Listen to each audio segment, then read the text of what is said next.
Hello, hello. Welcome to Talent Takeover Unfiltered. I'm feeling extra jazzy today. Taylor, how are you doing? I'm picking up on your vibes here. So I'm like, okay. Is that what we're doing? Brianna's entering the chat. Hello. Yeah. Well, I'm excited because, well, for many reasons, but we're continuing the 21 skills that will pay you forever. So if you haven't listened to the first 1 through 11, definitely check that out because first of all, I feel like every single one of these is like a broke to boss tip. Yeah. But naturally, I mean, we always have Taylors and we always enjoy that. But this is just like life lessons. But this is, essentially, of course, we relate it to recruiting because we are recruiters, right? We are in the recruiting field. But talk to me about this. Welcome to Talent Takeover Unfiltered. When it comes to working hard and keeping it real, we know our shit. Self-care, happiness, inner peace, and time. I'm Brianna Rooney, and this is Taylor Bradley. Hey, y'all. And we have thrived in chaos and turned it into an art form. So, Taylor, what are we doing here today? We're here to give you a raw, under-the-hood view of all things recruiting and finally give credit where credit is due to a long underrated industry that's full of quote-unquote experts. All right. Well, then let's take this show to the road. Titled 21 skills that will pay you forever. So whether you're a recent college graduate, need to learn these skills, or, you're 20, 30 years into your career, I think, well, we talk about it in the skills, have some self-awareness, but really recognizing like, okay, this is going to help me out for the entire duration of my career, no matter what industry I'm in, vertical, age, whatever. So getting right into where we left off, starting with number 12, ability to keep trying even after failure. That's a big one. We just met with Cheryl yesterday. And so whenever I saw this today, I was like, your relationship with failure, per what she said yesterday, is a really interesting thing. Like how do you approach failure? What is your relationship with it? What is your perception of it? So I think that there's people that obviously, experience what they deem as failure and let it sink them. And then there's people that it motivates them to move forward. Yep. Failure and I are best buddies. We are besties. And check out the fall episode if you haven't. No, I'm right there with you though. In that fall, I'm right there with you. So I want you to know that I'm not knocking it, but you have a unique perspective of failure that most people don't have. And it's a positive thing. For me, failure is the fastest way to learn something. So it's like, I almost want to fail, like, because I'm like, wait, I have to fail. I haven't fallen yet. I have to. And if I don't, then it makes me almost uncomfortable. Like if something, and this is where we differ a little bit. If we launch something and we didn't have like missteps or oopsie poopsies is what I like to call it, then I'm like kind of upset. I'm like, oh, we didn't give it our all, or we launched too late. That's my thought process on that. But yeah, I love me some failure. And then I'm over here like, let's try to be perfect. Yeah. Yeah. Okay. I see what you did there. Ability to invest money on your own. I think that's really powerful that we talk about in our meetings internally and stuff too. Like, what are some things you wish you could tell yourself as a kid? I know we've talked about it in the podcast, or go back and tell yourself. And I think it's just also a very different time and a different theme now. Invest. Mm-hmm. And so I think investing money early on, important. I think that kind of goes without saying. Try to make your money work for you. Anything to add there? Ooh, I actually like that. I'm like envisioning like this $100 bill like working out next to me, like 80s style. At Orange Theory. At Orange Theory. So like I know my dad. I'm wondering what you did as a kid, but my dad used to trade commodities, and so he made me like this fake commodity account, and like very soon, like as I'm like watching my fake money grow, I'm like, yeah, that wasn't really fun. Can we like put real money in this? And right now I'm having Diego do, it's called Go Henry, and he has this account and a debit card, and it gives him money for above and beyond chores, because I don't agree with just the normal stuff they're supposed to do. Give me the money for that. But and then he sees interest, and for every like, I guess, a module or lesson or video he watches, and there's like a little quiz to it about money and about investing. And I'm like, where was this when we were younger, or even right now? It's like, we have to educate ourselves in this. And to me, I also think investing money just in general, but investing in yourself is how I relate to that as well. Oh, I agree with that completely too. And I actually wrote down Go Henry because I'm like, I've never heard of this, but this is let's do what they're not doing in school these days. And I'm not knocking schools. They have a certain curriculum they've had to stick to. But I do think that by the time that our kids are in high school, we'll probably see the course material looking a little bit different as far as setting them up for life. Yeah, I know. We can all, every parent is out there like, that's the hill I'll die on. Yeah. Okay. So number 14, ability to do things irrespective of situation. So I'm not going to talk. I'm going to let you speak on that one first. Well, can you repeat that? I feel like I'm a little confused on that one. So ability to do things irrespective of situation. Oh, God, that one's a little bit deep. Okay, so are we talking like we need to make sure that we act accordingly? It doesn't matter what the situation is? Yes. Okay. Oh, I like that. So I guess immediately I think of like morals and integrity. Mm-hmm. And then that, naturally, like obviously recruiting doesn't have a lot of standards when it comes to that. Hey, no. Well, I mean, we just have such a bad name, and that's, why we exist. Right. But, yeah, I think it's just like, the way that you're supposed to do things, and you have to like stand strong always. And so therefore it's like, it didn't matter what happened. It doesn't matter if someone ran the red light, and it's like, you have to still pause and like watch out for everybody, even though that it's your turn to go. Like it's green, it's your turn to grow, but you have to still pay attention to everybody else. And you can't get mad at that person that just ran the red light. Of course you can cuss and scream and all those things, but the bottom line is you always have to be careful, and you always have to pivot. That's where my mind is. I like that. I like your interpretation of that. I think I more see it as like, you're going to have to do a lot of shit in your life that you don't want to do and you don't like to do. And it's like your ability to do things regardless of this, like, I can't stand my boss, but you still have a job to do. You know what I mean? So your ability to still execute on things that you may not want to do or may have a negative connotation or association with it in your mind because of previous experience or whatever, doing shit that you don't want to do or you don't like to do, I think is a good life lesson for anybody. Oh, that's a great life lesson. Let's replace it with that. Okay. Do shit you don't like to do. Yeah, that's at number 14 or 15. It's going to be a requirement in life at some point. Yeah. Ability to self-analyze. Yeah. I think all of our listeners probably have heard as much as we've talked about that. Your ability, self-awareness, self-analysis. I think even the people that we think do it the best probably still think that they have something that they need to work on with regards to that, like self-analysis, where they have those moments. I think even the people that pride themselves, myself included, on being self-aware, sometimes I'm still not, and then I'll take somebody pointing it out to me about, your husband, your friend or whatever. And you're like, oh, wow, I wasn't self-aware in that moment. Or maybe I thought I was being really self-aware. And what I thought I was doing or saying or how I was coming off, it was exactly the opposite. So I think self-analysis is important, but also being receptive to the way that others analyze you. I love that because it's really hard to take feedback. Especially if you're like, oh, I nailed that. And someone's like, well, you could have really done this better. But it takes a very strong person to just be like, I can handle this. It's okay. Everything's okay. This is a learning moment for me. Yeah. But you really do have to repeat it in your head. And, Taylor, what you were talking about earlier is Cheryl. So anyone that's first listening today, Cheryl is our exec coach and Talent Perch Turn 2, yay. And we always like to have just motivational speakers in general, but this one was about goals. And again, it's like the self-awareness on where you're going. But she said something very powerful, which was, you can't keep beating yourself up. So even if there's this lesson to be learned, you're still kind of rephrasing it in your mind, like, oh man, I just fucked up. No, I actually just learned something, and that was XYZ, and so, but that self-analysis is really, really difficult. And I think that that's one of my favorite things on this list is to talk about more. Well, and so I'm going to take it to another layer, and I know what you're going to say, that, oh, this should be a whole nother podcast episode. But when she said that yesterday, I was like, and she was like, how you talk to yourself matters. And I was thinking to myself, I would never speak to people sometimes the way that I speak to myself in my head. Chills. Like I would never say this out loud to someone. I would never. So I thought that was really interesting that it's like, and, sharing that with people close to me yesterday, because I really took a lot out of Cheryl's session. I thought about it, evaluated, wanted to share it with everybody else, very much like Kevin's episode.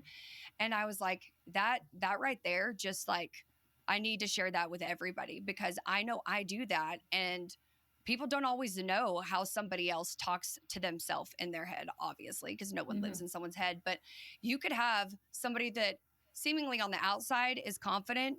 You have no idea what kind of conversations they have with themselves in their head.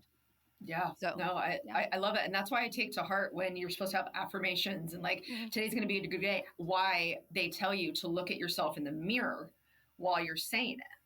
Because you're combating all of the other bad shit that's going on in your head. And then I, as we were talking as a team yesterday about like how powerful that was, I was also brought up the thing, we're actually such assholes, not only to ourselves, but to the people closest to us. Yet we would never treat a stranger like that, ever. We would never say those things. So true. You know, but yet we feel comfortable just walking all over ourselves and closest to us. And it's, why do we do that? Yeah. And you're like, well, I love this person or I love myself. So you deem it acceptable in your mind somehow. And it's still not. Yeah. Well, I think it's more of like the unconditional love. And they're like, it doesn't matter what I say or do because they're always going to love me. But that's when it gets hairy. Interesting. Okay. Ability to learn how to learn. And why I liked this one is like you are taught a way to learn in school, right? And you're kind of taught there's one way to learn. This is how everybody should do this. This is how everybody should study for a test. But I think as you continue to grow older, teaching yourself how you like to learn, how you retain information, and that's kind of an ongoing, continuous thing in my mind, you know? Like I learned a lot from Cheryl yesterday and even ways that I need to learn more about myself. So I learned yesterday steps I need to take to learn more about myself more intimately, which sounds crazy because it's like, and inappropriate. But it's not, it's just like how sometimes I'm like, oh my gosh, I think I know myself so well. And then she, asks these thought-provoking questions and it's like, wait, I actually don't really know shit with regards to myself or that's a box I haven't, or a door I haven't opened, a box I haven't opened and haven't explored. But if I did, learning about yourself. Thoughts? So funny enough, just yesterday, Lima, my daughter, she goes, I have a really bad memory. I was like, what do you mean? She's like, well, sometimes I can remember things for a really long time, but others I just completely forget the moment it happens. And I was like, so I was intrigued. So I was like, look, girl, like I've got memory issues, but I'm older. So this is not okay right now. Yeah.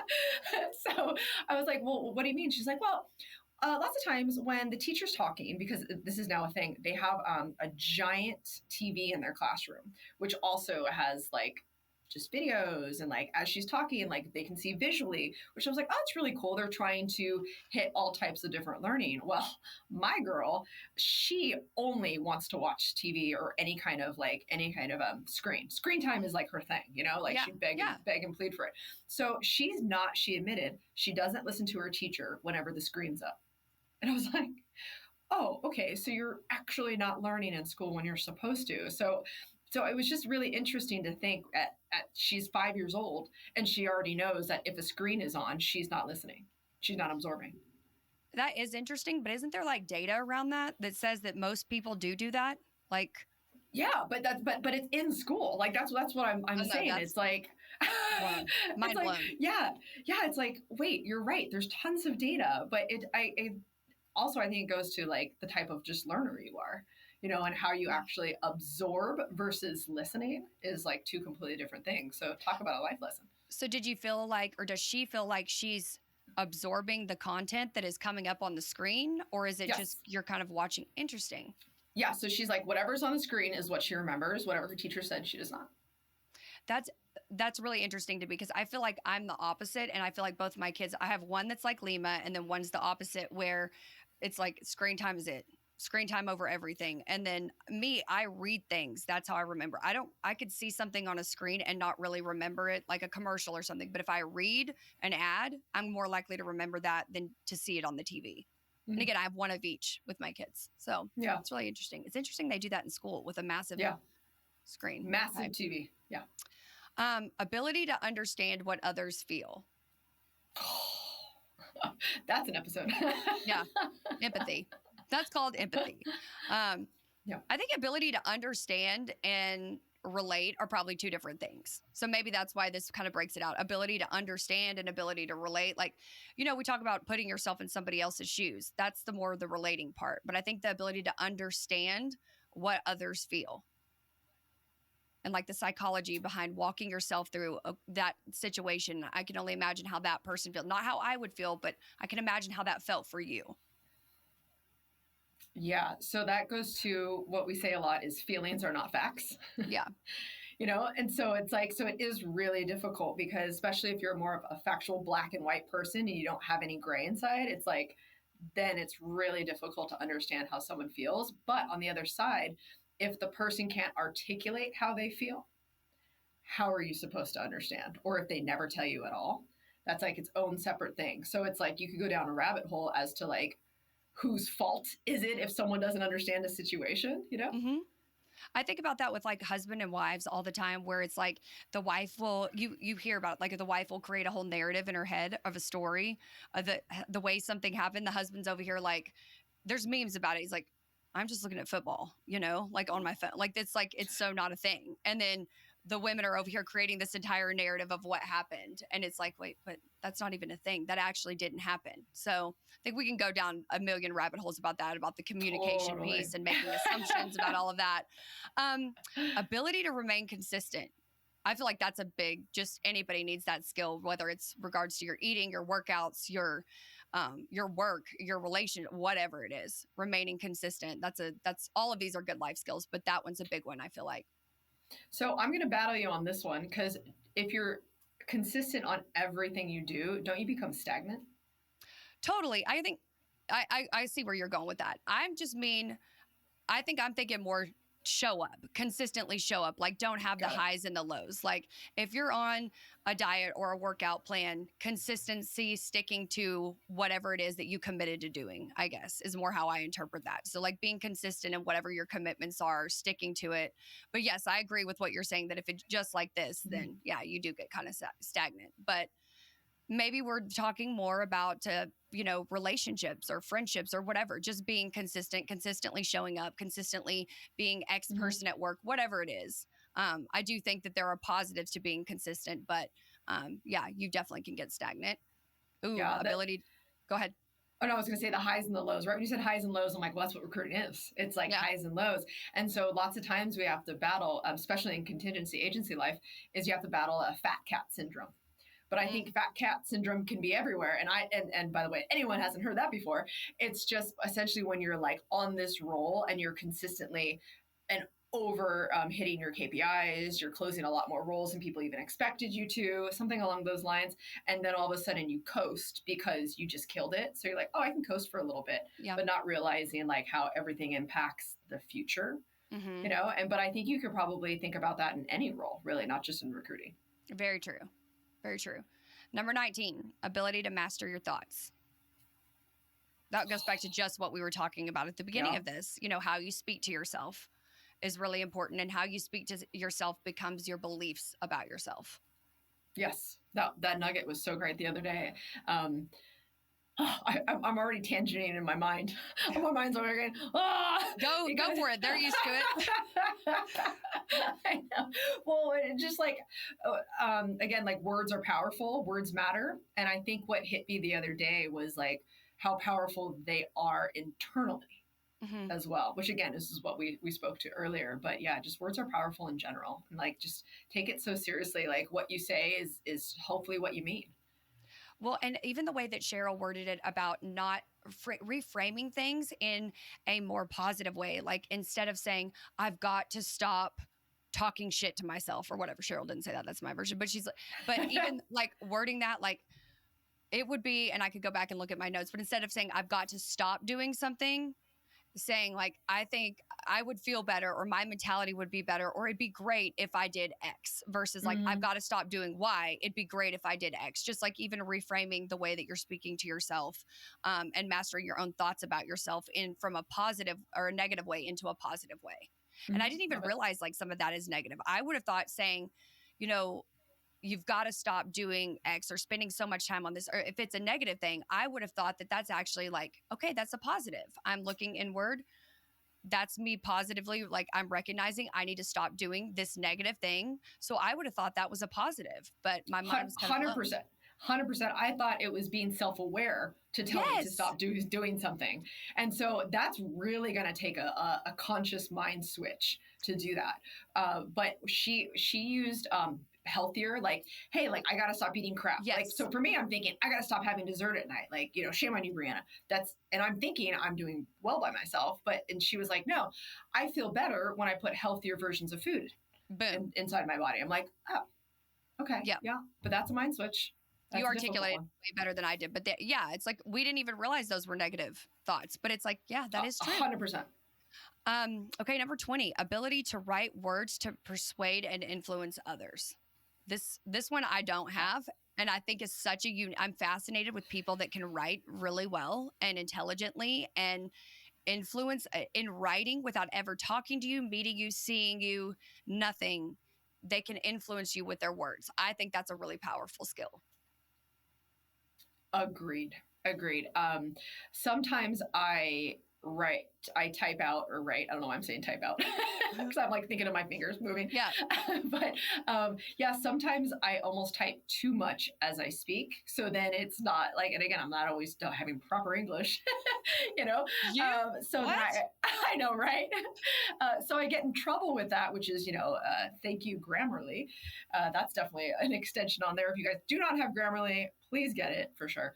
Life changer. It can, literally that should be in this list here. But it's just so important to be able to like not have a conversation and to sell someone. And again, I think of it whenever I hear persuade, I hear sell, convince. In writing, is the key though. Yeah. That's the without someone ever getting to know you as a person, see you to be like, oh, she's hot, I'm going to buy shit from her. You know what I mean? It's like, I think that is such a unique skill. And those that have it, hats off to you. And those like myself that need to work on that. If anybody has any tips or tricks or apps or knows of anything, send them our way. Because I think that's one that I personally probably need to work on. I'm sure other people do because I feel like you either got it or you don't. And then you can work on it. I'm writing that down. Persuade via writing. Yeah. And then number 21. Ability to ask for help, which ties beautifully into my broke to boss tip. And I just want the listeners to know that I did that completely unintentional. I didn't realize that was going to be the last one when I was thinking about, okay, what's going to be my broke to boss tip? And it also, you'll recognize this. It's based on our meeting with Cheryl and all the great nuggets she shared with us. But the broke to boss tip for this part 2 of 21 skills that will pay you forever is personal growth is your responsibility, but it's okay to seek outside help. 100%.